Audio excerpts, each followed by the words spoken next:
Welcome back to the Daily Morning Entertainment feed on Fiddler Music, with me as editor Olivia. Today, let's take a look at some notable celeb news in the past 24 hours. Thank you for always supporting and accompanying us. Come to the following hot news.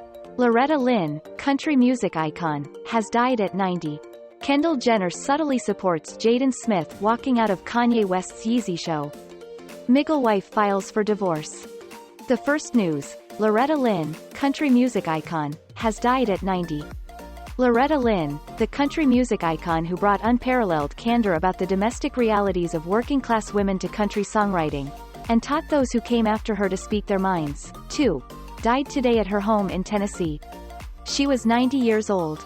Our precious mom, Loretta Lynn, passed away peacefully this morning, in her sleep at home at her beloved ranch in Hurricane Mills, her family said in a statement. The story of Loretta Lynn's life is unlike any other, yet she drew from that story a body of work that resonates with people who might never fully understand her bleak and remote childhood, her hardscrabble early days, or her adventures as a famous and beloved celebrity. Kyle Young, CEO of the Country Music Hall of Fame and Museum, said in a statement. In a music business that is often concerned with aspiration and fantasy, Loretta insisted on sharing her own brash and brave truth. Born Loretta Webb, the singer was raised in a remote coal mining community in the Appalachian Mountains of eastern Kentucky. One of the biggest songs of her career, Coal Miner's Daughter, proudly recounted her background. Lynn was barely a teenager when she started a family of her own with a 21-year-old former soldier, Oliver Lynn, better known as Mooney, or Doolittle. They wasted no time having the first 4 of their 6 children, and migrated to Washington state. It was there that her husband heard her bedtime lullabies and pushed her to start performing publicly. In a 2010 interview with Fresh Air, she insisted she wouldn't have done it otherwise. I wouldn't get out in front of people. I was really bashful and I would have never sang in front of anybody. Once her husband started scrounging up paying gigs for her, Lynn taught herself to write songs, says country music historian and journalist Robert Orman. She got a copy of Country Song Roundup, Orman says, a magazine that printed country lyrics and stories about the musicians. She would read the country lyrics in the magazine, and she'd go, well, that's nothing. I can do that. And she could, and had been. Lynn and her husband drove around to radio stations, where she would introduce herself to the DJs and try to charm them into spinning her record. These efforts had begun to get Lynn noticed when the couple landed in Nashville in 1960.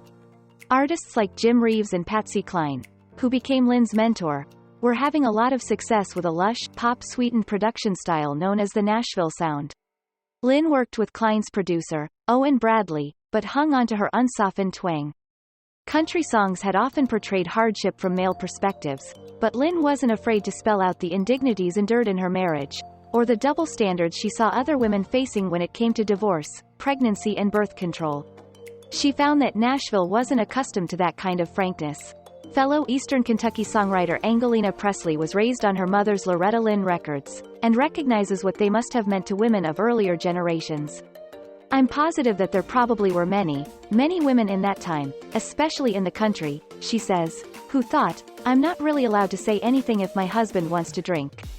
He works all day. He deserves to drink at night and come home and do what he wants. And I'll clean the house and raise the kids. And, Lynn said, nope. It's not okay, and it's okay for you to say it's not okay. Quote. Presley says Lynn's perspective contributed a lot to the feminist movement, especially in rural parts of the country.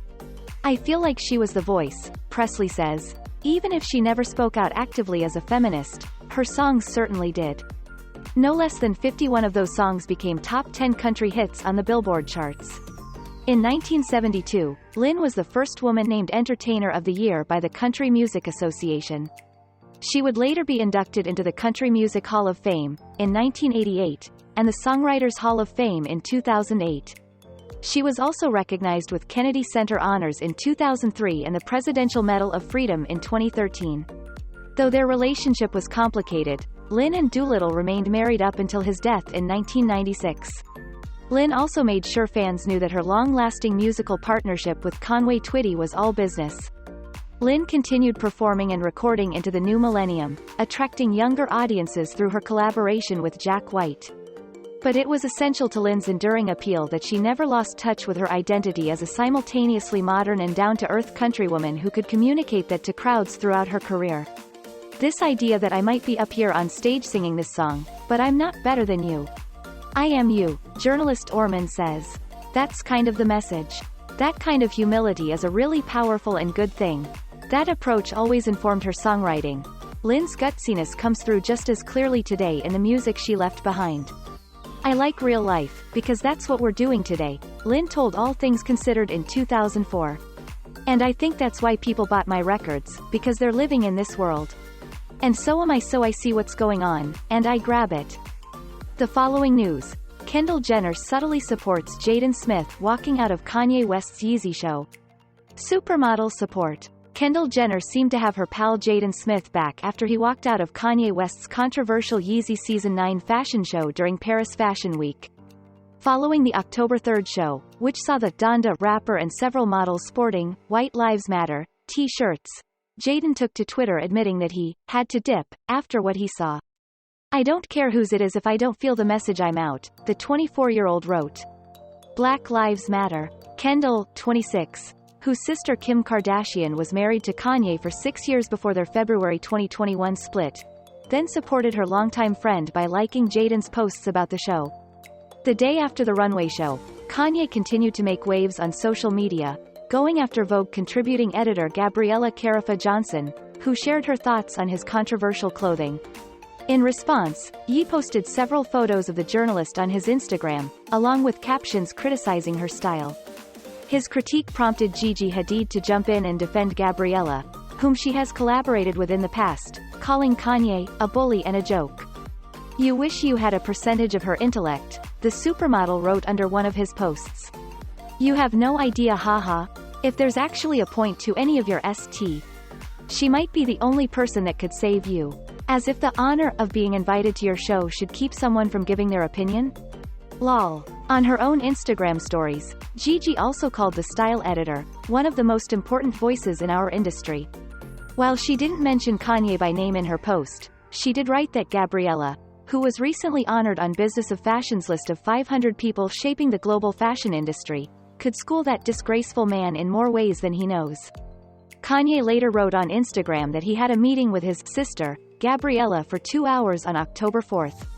We apologized to each other for the way we made each other feel, the rapper said. We actually got along and have both experienced the fight for acceptance in a world that's not our own. The last news. Miguelwife files for divorce. Miguel's marriage is no longer a sure thing, because his model wife just filed for divorce. The sure thing, singer's high school sweetheart, Nazanin Mandy, beelined it to court Tuesday and filed to divorce Miguel after nearly 3 years of marriage. According to the documents, obtained by TMZ, Miguel's wife is citing irreconcilable differences as the reason for the split, and she says there is a prenup. Miguel and Nazanin reportedly announced in September 2021 they were separating after 17 years together, but he seemed to hint they were back together in February, when he posted a photo dump of them on Instagram with the caption, "Love heals. Proud of us." The couple was photographed together as recently as July, and in the docs, Nazanin does not list a date of separation. That section of the paperwork says, TBD. Miguel met Nazanin when he was 18 and they got engaged in 2016, before tying the knot in November 2018.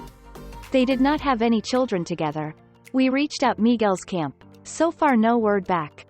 And those are also the most outstanding news that closes the morning today.